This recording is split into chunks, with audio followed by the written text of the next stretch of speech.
Hey, I like to think of myself as more than just a gamer. I'd also like to think of myself as an amateur filmmaker at the very least.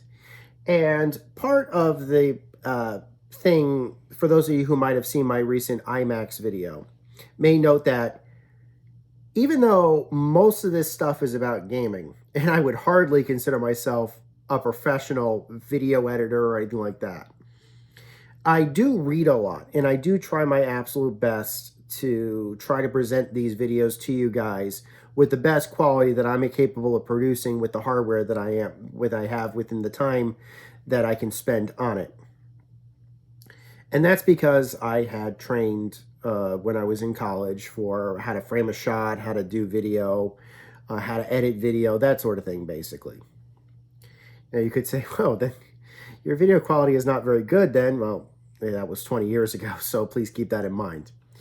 And a lot has changed in those last 20 years. But I want to say that I think what the next major field is probably going to be, and I think of all people, Apple were the ones who confirmed it recently, that if there is going to be a next major wave of filmmaking or a next frontier of filmmaking, it's probably going to be virtual reality. And I know that there are a lot of organizations out there that have already devoted a lot of work towards virtual reality that would say virtual reality is not the future. Virtual reality is the here and now. And that's true. There is virtual reality video content. There are virtual reality movies out there. There's virtual reality streaming. Some of that you could probably, short films have been released in virtual reality. Some of that is compatible with YouTube the way it is. So if you have a device, even if it's not a VR device, but a device that's capable of moving and everything, you are capable of watching that film in essentially virtual reality. But when I say virtual reality, I do typically mean content for a device like this, like the MetaQuest Pro. Something 3D, something 360 degrees, something virtual 3D audio capable, that sort of thing, basically. And now, after Apple just announced the Vision Pro and what the capabilities are for the Vision Pro, that is also going to be something that people are going to be, I think, looking into for the next wave. Now, Apple's probably going to have their own rules for what their virtual reality, or in their case, they're calling it more of an augmented reality device as opposed to a virtual reality device. But needless to say, if it is capable of producing or reproducing for the human eyes a 3D 360 degree immersive experience, and they said at the very least they're going to be able to produce 3D movie playback on existing 3D content, such as the new Avatar movie, for example, that if they can do that, then they can pretty much do what I'm going to tell you, and that is release immersive 360 degree films. Now, if you're going out and your intention is, I want to make the next big major film,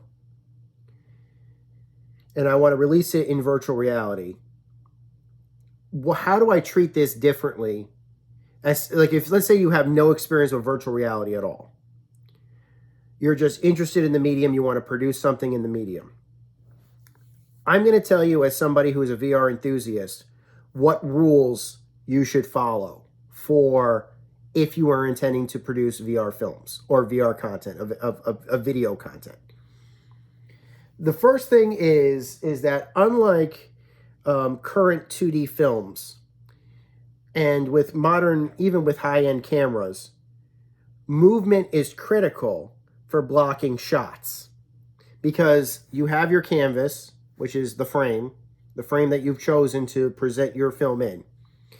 As to how good you want that video quality to be, that's totally up to you, and I'm totally fine with that. But essentially speaking, that is what the audience is going to see. What's within the black bars of what you're filming is what your audience is going to see. VR doesn't work that way. VR's take those rules, and those rules do not apply at all to virtual reality. In virtual reality, literally anything from any angle from where the camera is positioned is fair game. The user can see it. And depending upon what kind of camera you're using, they can see it in 3D. So you have to be mindful especially when you're dealing with blocking and staging, almost like you got to stage like a stage show or something, where the position of all your players are. When I say players, I mean your actors. I'll call them players, but your actors. Where the position of where all the actors are. And it has to be so seamless that the person watching the feed has no idea about what's of the lines that you placed, of the blocking that you placed. Because if you're like a television show, you might put the marks on the floors of where the person is expected to step. Well, in VR 360, the viewer is going to see those marks if they're there. So it's going to take time and it's going to take practice for your actors to know where they need to stand and what times they need to stand and it's going to take a lot of practice. That might even take much longer, a lot longer than it would normally take if you were shooting a movie or a television show. Maybe closer to what you would do if you were doing a stage play. I'll make a couple of analogies there. I have experience with stage. But needless to say, that's basically the camera is in one spot. You choose where the camera goes. And then everything that's there is around the camera. And it's all live. There's not going to be any editing. That's the other problem. If you're going to do quick cuts on a film, no problem.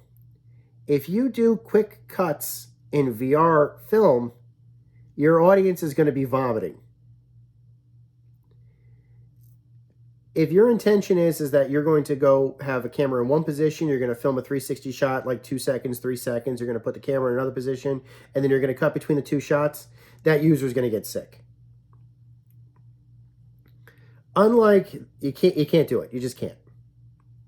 If you intend to shoot a scene has to be shot. Basically, you have to block it. You have to have the set ready to go, visible from all angles, so you're going to have to build out all 4 walls, essentially, of your set.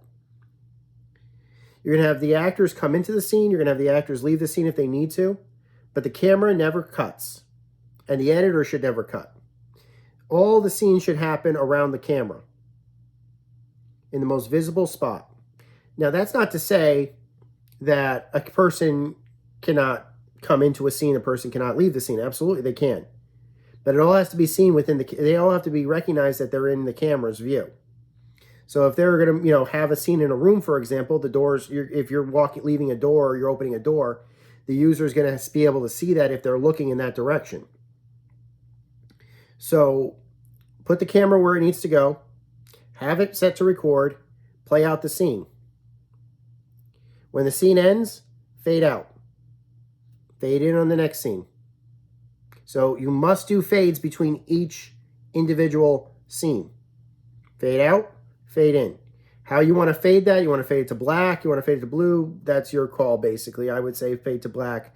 Only fade to white if the scene requires it, like if the background is mostly white or something, when you're going to fade to, if you're going to fade to white, or if you're trying to do something ethereal or something like that. People have done fade to whites when they recorded in snow, so that's okay. You can do that. But otherwise, if you're in a dark room or if you're going to be turning on the lights or something like that, fade to black, fade out. Then you can move the camera. Then you can basically turn the fade back in from black, do the next scene. That's basically the best advice I could give somebody. Now, because all the actors are going to be around the camera, how do you designate who's important? Now, typically with 3D audio, the way it is, the camera is likely going to, or the user is likely going to fixate on whoever's talking. And they'll be able to hear which position that they're talking in. So in all likelihood, whoever's saying something at a given time is probably going to be the person that the user is likely going to access. But they may still be looking around or something just to see what's going on. And everything should be there, it should be around them. So if an actor is visible within the camera field, even if they're not the person who's talking, the actor still has to act as if they are reacting to what the actor is seeing, just in case the user, the viewer is looking over at them. I know that traditional camera work would have like a 2-shot setup, basically. Sometimes they'll do it together with 2 cameras, but for the most part, I was trained if we were going to do a scene of two people talking and you're going to do a quick cutaway between the two, the way it would work is you set up the camera in one position, you'd have the person talking, and the other actor would be out of camera view, basically saying their lines, and the actor would answer, and then it would reverse, and then it would be a completely separate take, and then the editor would just cut between the two based upon whichever take looked better at that moment, basically. Can't do that in VR. So both actors have to be on their A game for that one take. All actors basically have to be on their A game for that one take. And that's okay. Plenty of actors are trained on doing that sort of thing. So, but I certainly think it would be a very interesting acting challenge for some actors who are interested. Particularly, I remember Nicolas Cage was always talking about, especially when he accepted his Academy Award. Yeah, he has an Oscar, I believe. Basically he was really excited about what the future of acting could be. This is it, Nick. This is the future of acting. This could be, imagine a scene that's fully immersive where you have to act and the user will be able to see you, or the viewer can see you from every potential angle. That means your body language is all, it's not just your face, it's going to be your body language. I've seen actors do motion capture, for example, and an actor would be like, in motion capture, if they were being motion captured, all body movement is all being tracked. So regardless of how the camera is being blocked at that moment, the sensors are picking up on every position of your body. So if an actor is wearing a suit, and for example, they're trying to act, let's say they're at a table, sometimes actors are like, well, I could sit at the table, but I'm only going to be seen from the inside of the table, from the outside of the table, so I could bend my knees, or basically, there's an old joke about Harrison Ford and Sean Connery not wearing pants during a specific scene of Indiana Jones and the Last Crusade, because they were both very hot in a very hot room when they were doing the scene. But because the scene was shot above a table, meaning that both of the men were sitting at a table together, the camera didn't see anything about them not wearing any pants. They were in their underwear, from what I was told. And it was a hilarious scene. It was done basically for Sean Connery's benefit, from what the story goes. But Harrison was like solidarity with Sean Connery, and they both had their pants off. That would be visible in VR. Unfortunately, that would not be possible. So Sean Connery, unfortunately, would not be able to pull that off. If that means climate controlling your set, of course, obviously. But even I admit that climate controlling your set will cause noise, and that can be a problem also. So if you want to draw attention to somebody, have them speak. If your intention is, and just be aware that these videos are going to get rewatched. So if a person is paying attention to somebody really specific because they're talking, that's probably what you want in the first place. But be aware that somebody is not going to watch this thing once. They're probably going to replay it and replay it and replay it. And when they replay it on the second time, they might be looking over at the other side and see, oh, I wonder what that guy's doing. I know that guy's about to come up. I wonder when he shows up. So even if you don't get them that first view, be aware that this is going to get rewatched and rewatched, especially if people enjoy it. So you can always have things going on in the background. Other things, headroom, meaningless. Position of the person in frame, meaningless. All that matters essentially is how close they are to the camera itself. Depth. That can depend on a couple of other factors, basically, about how you want to set the depth of the cameras. If you're doing 3D CGI, it's probably going to be less of an issue. But when you're dealing with actors, of course, you got to keep focus, and that can be an issue too. So how close the users are to the camera, unless the scene is set in such a way that the camera itself is considered to be an active participant, in which case everybody's acting around them as if there's, like, let's say you would have a scene written where everybody is talking in a room, but the camera is not really a camera, it's just another person in the room that's reacting, maybe not speaking, but reacting. Then obviously you can move up to the camera. You could be as if, oh, hey, can you hear me or something? It's like, what's going on in there? You know, that sort of thing. You can do that kind of stuff. But otherwise, for the most part, the actors should ignore the camera, that the camera is in fact there. Unless the camera is an active participant, they should basically act as if, oh, I'm talking to you. You're another person in the scene. I shouldn't be doing this. There's no reason to do this. I'm talking to you, so let's play this. Let's have this conversation. That's basically how you would have the actors act as if it was just a normal day in their lives, basically. If they're going to be talking to somebody, they're not going to be constantly looking over their shoulders, essentially. They're going to be looking at the person they're talking to, unless they're trying to reference something else in the room. If you want to do everybody talking, then you want to have that camera be a viewpoint character. Do you want to have interactivity? That's your call. But be aware that if you bring in interactivity, what that's going to do is that's going to bring in decision points, and that's going to mean multiple takes, and that's also going to mean multiple retakes. Obviously, like I said, you're not going to want to do cuts, but you can make an interactive 3D 360 movie, basically, where each scene is paused and where the user would then make a decision point or something like that, and then you would play. Then it would fade to the next scene, or based upon what that decision point is. You can do that. It's going to take a lot longer to film and to edit and to program that, but it absolutely can be done. You can absolutely decide to have an interactive film.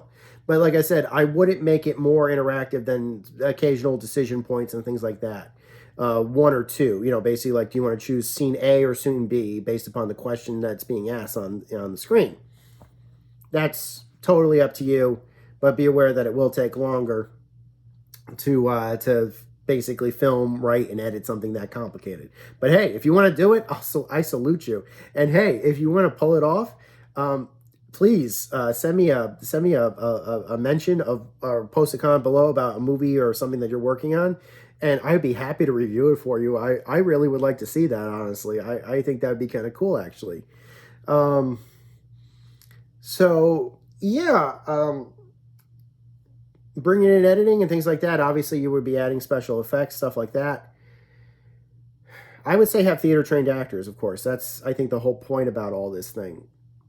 Use real sets. Probably film in real locations. Unless you can build a whole room. And the last important thing is lighting. 360 3D cameras require more light than traditional cameras. The problem is that there's no such thing as having a light off frame. There just isn't. It's really tough to hide stage lights in a 360 3D environment. It might be more incentivized to film outside, basically use sunlight as the lighting source. You can certainly film in sunlight. It would definitely work. But otherwise, if you have lights visible within the view, it's gonna break immersion, is what's gonna happen. Could you remove them in post? Yeah, I guess you could probably move them in post, but that would be a pain also, but that would be an option. It might be easier just to simply hide a light behind something that is behind a camera. So let's say, for example, you have like a bookshelf in view. Obviously, there's a wall behind the bookshelf, but let's say there wasn't. But basically anything behind that bookshelf is not visible. I could put a light back there or something like that. It might become visible that there is a light back there because you'll see where the light is there, but placing the light or what type of light you use might help. Or you could tell a user, make sure that they stay in this position so that it keeps the light blocked or something. Put a mirror. You wouldn't want to put a mirror behind it, because if you have any mirrors in the room, that could be a problem, because the camera would probably be visible in the mirror. If the camera can see the mirror can see the camera. Old trick. Sometimes you go for that, you hide the camera or something. Sometimes you try your best to keep the mirror out of place. Well, I hope you guys enjoyed my rambling. I'm curious what everybody else thinks about this. If they think that this actually does have a future, or if, like I said, I think the major turning point for this, or for acceptance of this, is going to be once that Apple Display Vision Pro comes out. Right now, Apple says it's mostly for work balance productivity. Basically, the immersion is basically considered to be for like 3D movie playback and stuff like that. Could it do this? Maybe. Be interesting. It'd be interesting to have content available at launch, ready to go, that'd be compatible with this hardware. It'd be very interesting to see that. Until next time, guys, my name is Maniac with GameAccess.net. Take care. Over and out.